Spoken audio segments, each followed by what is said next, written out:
Hello students, this is class 4th and today we are uh, we are going to read chapter 1 of Hindi.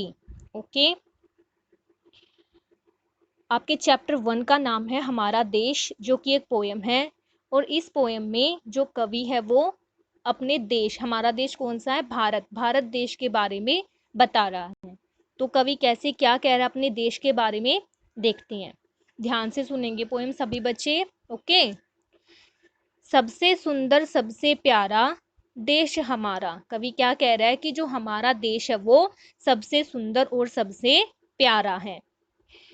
ऊंचा पर्वत राज हिमालय, पहने him का ताज हिमालय, कंचन नदियां दूध की धारा, देश हमारा।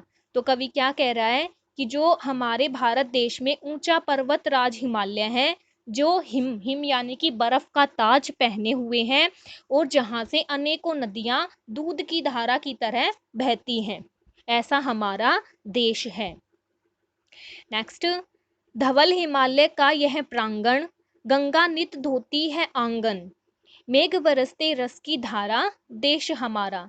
कवि कह रहा है धवल यानी कि स्वच्छ, जो निर्मल जो हिमालय है उसका जो प्रांगण यानी कि आंगन है, वो हिमालय का जो आंगन है वो धवल यानी कि स्वच्छ और निर्मल है।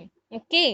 और गंगा जो है इस आंगन को नित यानी कि रोज हमेशा धोती रहती है, और मेघ जो है, बादल जो है वो अपने बरसते रहते हैं, एक तरह से जैसे रस की धारा बह रही हो, ऐसा हमारा देश है।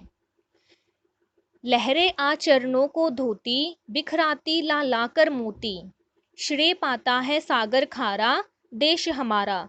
कवि कहता है कि जो लहरें हैं वो चरणों को धोती हैं, किसके, भारत देश के चरणों को धोती हैं, और इस तरीके से आती हैं जैसे मोती लाकर बिखरा रही हो।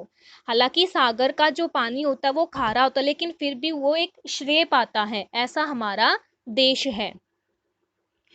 मलय पवन करता है वंदन, अंग राग करता ले चंदन, राग प्राग सुरभि की धारा, देश हमारा। जो हमारी मलय पवन यानी कि शीतल ठंडी जो हवा है वो हमारे देश का वंदन करती है, और जो अंग राग है वो उबटन, जैसे ऐसा लग रहा है जैसे चंदन लेकर उसका उबटन कर रहा हो। राग पराग सुरभि की धारा, तो जो राग प्रेम है, जो पराग है, जो सुरभि की धारा है, इस तरीके का हमारा देश है। कलियां है मुस्कान लुटाती, गलियों में मधुगट ढुलकाती, बेसुध से भरमरों की धारा, देश हमारा। मतलब कवि कह रहा है कि जो कलियां हैं वो इस तरीके से मुस्काती हैं कि जो भोरे होते हैं, भरमरों यानी कि जो भोरे होते हैं, वो एक धारा की तरह गलियों में से उनकी तरफ लुढ़क जाते हैं, उनकी तरफ मोहित हो जाते हैं, ऐसा हमारा देश है। ओके, आगे चलते हैं। इस धरती की अजब कहानी, फलो फूलो ऋतुओं की रानी, देवों का नंदनवन हारा, देश हमारा। तो कवि कह रहा है कि हमारी जो धरती है, हमारा जो भारत देश है, इसकी एक अजब सी कहानी है। जो हमारी धरती है वो फलों फूलों और ऋतुओं की रानी कहलाती है, और इस धरती पर देवों का जो नंदनवन है वो भी हार जाता है, ऐसा हमारा देश है। यह भारत की है फुलवारी, हमको है प्राणों से प्यारी, पशु पक्षी सबको है प्यारा, देश हमारा। फुलवारी यानी कि जो बगीचा होता है, हमारे देश का जो बगीचा है, हमारे भारत की जो फुलवारी है, वो कवि कह रहा है कि हमें प्राणों से भी प्यारी है, और हमारा देश पशु पक्षी सभी को प्यारा है। इतना सुंदर, इतना प्यारा हमारा देश है। एक देश के रहने वालों, आओ सबको गले लगा लो, हम सब एक एक ही नारा, देश हमारा। कवि कह रहा है कि हम सभी एक ही देश के रहने वाले हैं, और इसीलिए हमें सभी को गले लगा लेना चाहिए, और एक ही नारा लगाएं, क्या, हम सब एक हैं और हम सब एक ही देश के निवासी हैं। तो इस कविता से आपको क्या शिक्षा मिली कि हम सब एक हैं, एक ही देश के निवासी हैं, तो हमें लड़ना झगड़ना नहीं चाहिए। ओके, तो ये पोयम आपने एक बार फिर से रीड करनी है। आगे हम करेंगे, ये आपके शब्दार्थ दे रखे हैं यहाँ पे, तो आप इन शब्दार्थ को अपनी नोटबुक में नोट करेंगे और साथ में लर्न भी करेंगे। ओके, नेक्स्ट हमारा अभ्यास कार्य आता है, जिसमें फर्स्ट क्वेश्चन आपको दे रखा है, श्रुत लेख लिखो। श्रुतलेख मतलब सुंदर सुंदर लिखने हैं। जो शब्द आपको दिखाई दे रहे हैं इनको आपने सुंदर सुंदर अपनी नोटबुक में लिखने हैं। कौन से शब्द?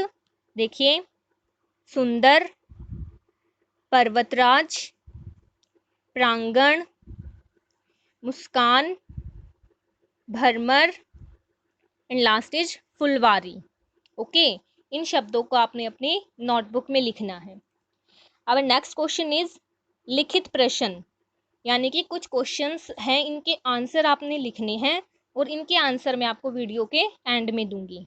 Okay, see the next question, बहुविकल्पीय प्रश्न। इनके आंसर्स मैं आपको साथ साथ में लगवाऊंगी, तो इनके आंसर आपने साथ साथ में लगानी है। ओके, बहुविकल्पीय प्रश्न मतलब एक क्वेश्चन के ऑप्शंस आपको दे रखे हैं 3, लेकिन उनमें से ठीक एक ही है, तो राइट वाला ऑप्शन जो है उस पर हमने राइट का चिन्ह लगाना है। ओके, फर्स्ट क्वेश्चन है, हिमालय को क्या कहा गया है? ऑप्शन दे रखे हैं आपको, हिमराज, पर्वतराज या फिर मेघराज, एंड द आंसर इज पर्वतराज। ओके, तो फर्स्ट क्वेश्चन का आंसर लगाएंगे पर्वतराज, नंबर 2। नेक्स्ट क्वेश्चन, मलय पवन से कवि का क्या तात्पर्य है? मलय पवन यानी कि मलय जो पर्वत से आने वाली जो हवाएं होती हैं वो मलय पवन कहलाती हैं। तो सेकंड क्वेश्चन का आंसर आपका आएगा नंबर 1 वाला, मलय पर्वत से आने वाली हवाएं। ओके, नेक्स्ट क्वेश्चन इज, कविता में किस नदी का नाम आया है? तो कविता में किस नदी का नाम आया था? गंगा का आया था ना, गंगा नदी नित्य चरणों को धोती, राइट। तो थर्ड क्वेश्चन का आंसर आएगा गंगा का, नंबर 3। नेक्स्ट क्वेश्चन है, कविता में क्या नारा दिया गया है? तो कविता में क्या नारा दिया गया है?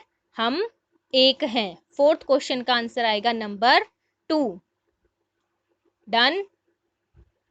Okay, now see the next question, पंक्तियां पूर्ण करो।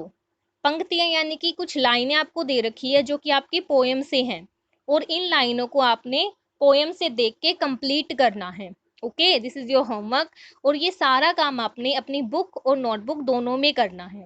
Okay students, see the next question, कविता में से समान लय आवृत्ति वाले शब्द ढूंढ कर लिखो। समान लय आवृत्ति यानी कि जो बोलने में सेम, जैसे कि चंदन, वंदन, चंदन, तो सेम साउंड आ रही ना इनकी, तो इसी तरीके से अलग अलग वर्ड आपको पोएम से छाट के लिखने। इसका आंसर भी आपको लास्ट में मिल जाएगा, वहां से देख के आप इनको बुक और नोटबुक दोनों में कंप्लीट करेंगे। ओके, नेक्स्ट क्वेश्चन है, पद्यांश को पढ़कर सही उत्तर पर निशान लगाओ। ये पद्यांश आपको पोएम से ही दे रखा है और जिसको हमने पढ़कर इससे रिलेटेड क्वेश्चंस के आंसर करनी है।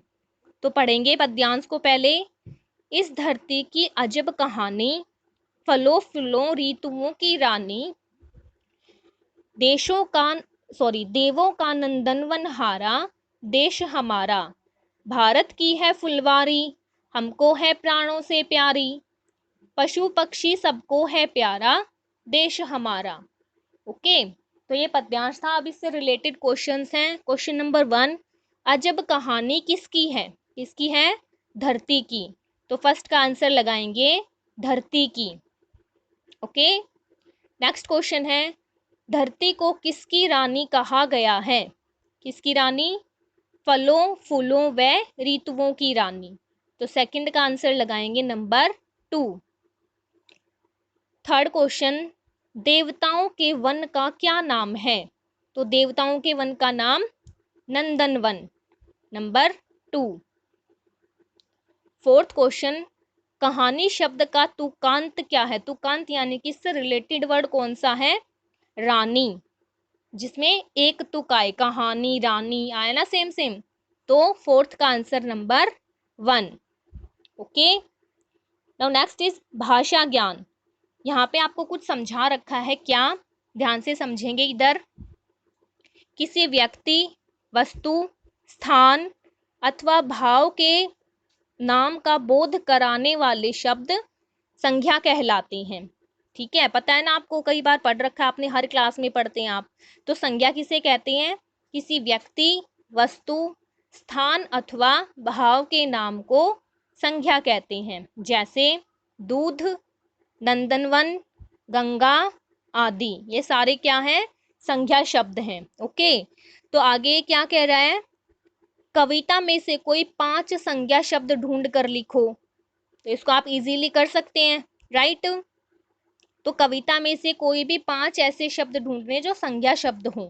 ठीक है, नेक्स्ट है शब्दों के समानार्थी शब्द छांटकर उचित स्थान पर लिखो। यानी कि कुछ शब्द दे रखे, समानार्थी शब्द कौन से होते हैं? समान अर्थ वाले, यानी कि शब्द अलग अलग लेकिन उनका जो अर्थ है वो एक जैसा होता है, उनको समानार्थी शब्द बोलते हैं। जैसे मैं आपको समझा देती हूँ, जैसे हिम, हिम का मतलब होता है बर्फ, तो इसमें दे रखा ना बर्फ, ये रहा, तो हिम का समानार्थी क्या हुआ? बर्फ लिखेंगे आप। ओके, नेक्स्ट जैसे पवन, तो पवन का समानार्थी क्या होता है? हवा। दोनों का मतलब सेम होता है, राइट। जैसे आगे है गंगा, तो गंगा को हम क्या बोल सकते हैं? देव नदी। तो इसी तरीके से आप ये क्वेश्चन कंप्लीट करेंगे। ओके, सीधा नेक्स्ट क्वेश्चन, शब्दों का हिंदी वर्णमाला के क्रमानुसार लिखो। हिंदी वर्णमाला एज लाइक जैसे इंग्लिश में डिक्शनरी होती है और डिक्शनरी के कुछ मतलब रूल होते हैं वर्ड्स को लिखने के, तो ये क्वेश्चन बहुत लंबा चला जाएगा और आप इसको इजीली यहाँ पे समझ नहीं पाएंगे। ठीक है, so we will discuss this question later. Okay, see the next question, शब्दों का वाक्यों में प्रयोग करना है। कुछ शब्द दे रखे हैं यहाँ पे एज लाइक हिमालय, कहानी, प्राण, नारा और गंगा। तो इन शब्दों का करना क्या है? वाक्यों में प्रयोग करना है। ओके, इस क्वेश्चन का आंसर भी आपको मिल जाएगा। ओके, अब ये कह रहा है क्रियात्मक, क्या करना है? शब्दों की सहायता से 8 पंक्तियों की एक कविता बनाओ। यहाँ पे कुछ शब्द आपको दे रखे हैं, इन शब्दों की मदद से आपने कविता बनानी है। जस्ट ट्राई करना, ठीक है। ओके, अब आगे चलते हैं हम। आगे आपका दे रखा है लिखित प्रश्न, जो आपके क्वेश्चंस के आंसर रह गए थे वो। तो आप, मैं इनको बोल बोल के बताऊंगी, तो पहले आप अपनी रफ नोटबुक में एक बार लिख लेंगे और उसके बाद उसको फेयर कर लेंगे। ओके, जैसे फर्स्ट क्वेश्चन का आंसर क्या है? हमारा देश सबसे सुंदर व प्यारा है।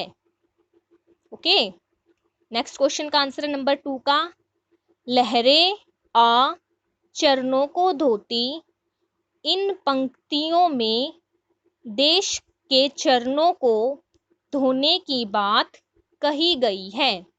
ओके, थर्ड क्वेश्चन का आंसर, कविता में प्राणों से प्यारी फुलवारी को कहा गया है, राइट। फोर्थ क्वेश्चन का आंसर है, भारत देश की 3 विशेषताएं निम्न हैं। नंबर 1, भारत के उत्तर में बर्फ से ढका हिमालय है। नंबर 2, भारत में अनेकों नदियां बहती हैं। नंबर 3, भारत में अनेकों ऋतुएं हैं। Okay, question answer number 5 is, कविता में संदेश दिया है कि हम सब एक हैं। ओके, नेक्स्ट आपका क्वेश्चन है समान लय आवृत्ति वाले शब्द जो आपने लिखने थे वो। तो नंबर 1 में लिखेंगे कहानी, रानी। नंबर 2 में आएगा प्रांगण, आंगन। नंबर 3 में धोती, मोती। नंबर 4 वंदन, चंदन। नंबर 5 लुटाती, ढुलकाती। ओके, नेक्स्ट क्वेश्चन देखिए, आपका भाषा ज्ञान का एक क्वेश्चन है। भाषा ज्ञान का फर्स्ट वाला क्वेश्चन जिसमें आपने संज्ञा शब्द लिखने थे पोयम से छाट के, राइट। तो उसमें नंबर 1 लिखेंगे फुलवारी। नंबर 2 लिखेंगे भारत। नंबर 3 आएगा पर्वतराज। नंबर 4 सागर। नंबर 5 ऋतुएं। ओके, और भाषा ज्ञान का ही सेकंड क्वेश्चन है आपका, समानार्थी शब्द लिखने थे। नंबर 1 का आंसर लिखो बर्फ, नंबर 2 हवा, नंबर 3 देवनदी, नेक्स्ट बादल, 5 नंबर वतन, नेक्स्ट बाग, नेक्स्ट प्रिय, and the last is Prithvi. Okay. अच्छा, आपका नेक्स्ट क्वेश्चन नंबर 4 था वाक्य प्रयोग। ये भी भाषा ज्ञान का वाक्य प्रयोग है। तो फर्स्ट वाला वाक्य में हिमालय से बनाना था, राइट। तो उसको लिखेंगे भारत के उत्तर में हिमालय पर्वत है। ओके। सेकंड का लिखेंगे आज दादी माँ ने हमें कहानी सुनाई। नंबर 3 लिखेंगे अनेकों देशभक्तों ने देश पर अपने प्राण त्याग दिए। नंबर 4 हम सब एक हैं, यह नारा सभी को लगाना चाहिए। नंबर 5 गंगा एक पवित्र नदी है। ओके। तो ये था आपका लेसन, जिसको आपने लर्न भी करना है और सारे क्वेश्चंस को आपने बुक और नोटबुक दोनों में लिखना है। ओके।